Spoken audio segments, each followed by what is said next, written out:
மத்தேயு 11ஆம் அதிகாரம். இயேசு தம்முடைய 12 சீஷர்களுக்கும் கட்டளை கொடுத்து முடித்த பின்பு அவருடைய பட்டணங்களில் உபதேசிக்கவும் பிரசங்கிக்கவும் அவ்விடம் விட்டு போனார்.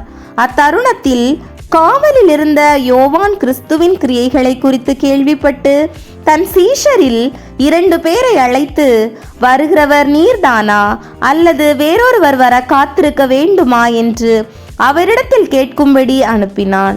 இயேசு அவர்களுக்கு பிரதியுத்தரமாக, நீங்கள் கேட்கிறதையும் காண்கிறதையும் யோவானிடத்தில் போய் அறிவியுங்கள். குருடர் பார்வையடைகிறார்கள், சப்பாணிகள் நடக்கிறார்கள், குஷ்டரோகிகள் சொஸ்தமாகிறார்கள், செவிடர்கள் கேட்கிறார்கள், மரித்தோர் எழுந்திருக்கிறார்கள், தரித்திரருக்கு சுவிசேஷம் பிரசங்கிக்கப்படுகிறது. என்னிடத்தில் இடரல் அடையாதிருக்கிறவன் எவனோ அவன் பாக்கியவான் என்றார். அவர்கள் போன பின்பு இயேசு யோவானை குறித்து ஜனங்களுக்கு சொன்னது என்னவென்றால், எதை பார்க்க வனாந்திரத்திற்கு போனீர்கள்? காற்றில் அசையும் நாணலையா? அல்லவென்றால் எதை பார்க்க போனீர்கள்? மெல்லிய வஸ்திரம் தரித்த மனுஷனையோ? மெல்லிய வஸ்திரம் தரித்திருக்கிறவர்கள் அரசர் மாளிகைகளில் இருக்கிறார்கள். அல்லவென்றால் எதை பார்க்க போனீர்கள்? தீர்க்கதரிசியையோ? ஆம், தீர்க்கதரிசியை பார்க்கிலும் மேன்மையுள்ளவனையே என்று உங்களுக்கு சொல்லுகிறேன். அதெப்படியெனில், இதோ நான் என் தூதனை உமக்கு முன்பாக அனுப்புகிறேன், அவன் உமக்கு முன்னே போய் உமது வழியை ஆயத்தம் பண்ணுவான் என்று எழுதிய வாக்கியத்தால் குறிக்கப்பட்டவன் இவன்தான். ஸ்திரீகளிடத்திலே பிறந்தவன்களில் யோவான் ஸ்நானனை பார்க்கிலும் பெரியவன் ஒருவனும் எழும்பினதில்லை. ஆகிலும் பரலோக ராஜ்யத்தில் சிறியவனாயிருக்கிறவன் அவனிலும் பெரியவனாயிருக்கிறான் என்று உங்களுக்கு மெய்யாகவே சொல்லுகிறேன். யோவான் ஸ்நானன் காலம் முதல் இதுவரைக்கும் பரலோக ராஜ்யம் பலவந்தம் பண்ணப்படுகிறது.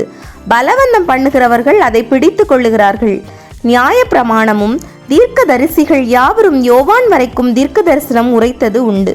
நீங்கள் ஏற்றுக்கொள்ள மனதாயிருந்தால் வருகிறவனாகிய எலியா இவன்தான். கேட்கிறதற்கு காதுள்ளவன் கேட்க கடவன். இந்த சந்ததியை யாருக்கு ஒப்பிடுவேன்? சந்தை வெளிகளில் உட்கார்ந்து தங்கள் தோழரை பார்த்து, உங்களுக்காக குழல் ஊதினோம், நீங்கள் கூத்தாடவில்லை, உங்களுக்காக புலம்பினோம், நீங்கள் மாரடிக்கவில்லை என்று குறை சொல்லுகிற பிள்ளைகளுக்கு ஒப்பாயிருக்கிறது. எப்படியெனில், யோவான் போஜனம் பானம் பண்ணாதவனாய் வந்தான், அதற்கு அவர்கள், அவன் பிசாசு பிடித்திருக்கிறவன் என்றார்கள். மனுஷகுமாரன் போஜனம் பானம் பண்ணுகிறவராய் வந்தார், அதற்கு அவர்கள், இதோ போஜன பிரியனும் மதுபான பிரியனுமான மனுஷன் ஆயக்காரருக்கும் பாவிகளுக்கும் சிநேகிதன் என்கிறார்கள். ஆனாலும் ஞானமானது அதன் பிள்ளைகளால் நீதியுள்ளது என்று ஒப்புக்கொள்ளப்படும் என்றார். அப்பொழுது தமது பலத்த செய்கைகளில் அதிகமானவைகளை செய்ய கண்ட பட்டணங்கள் மனம் திரும்பாமற் போனபடியினால் அவைகளை அவர் கடிந்து கொள்ள தொடங்கினார். கோரேசினே, உனக்கு ஐயோ! பெத்சாயிதாவே, உனக்கு ஐயோ! உங்களில் செய்யப்பட்ட பலத்த செய்கைகள் தீருவிலும் சீதோனிலும் செய்யப்பட்டிருந்தானால் அப்பொழுதே ரெட்டுடுத்தி சாம்பலில் உட்கார்ந்து மனம் திரும்பியிருப்பார்கள். நியாய தீர்ப்பு நாளிலே உங்களுக்கு நேரிடுவதை பார்க்கிலும் தீருவுக்கும் சீதோனுக்கும் நேரிடுவது லகுவாயிருக்கும் என்று உங்களுக்கு சொல்லுகிறேன். வானபரியந்தம் உயர்த்தப்பட்ட கப்பர்நகுமே, நீ பாதாள பரியந்தம் தாழ்த்தப்படுவாய். உன்னில் செய்யப்பட்ட பலத்த செய்கைகள் சோதோமிலே செய்யப்பட்டிருந்ததானால் அது இந்நாள் வரைக்கும் நிலைத்திருக்கும். நியாய தீர்ப்பு நாளிலே உனக்கு நேரிடுவதை பார்க்கிலும் சோதோம் நாட்டிற்கு நேரிடுவது லகுவாயிருக்கும் என்று உனக்கு சொல்லுகிறேன்.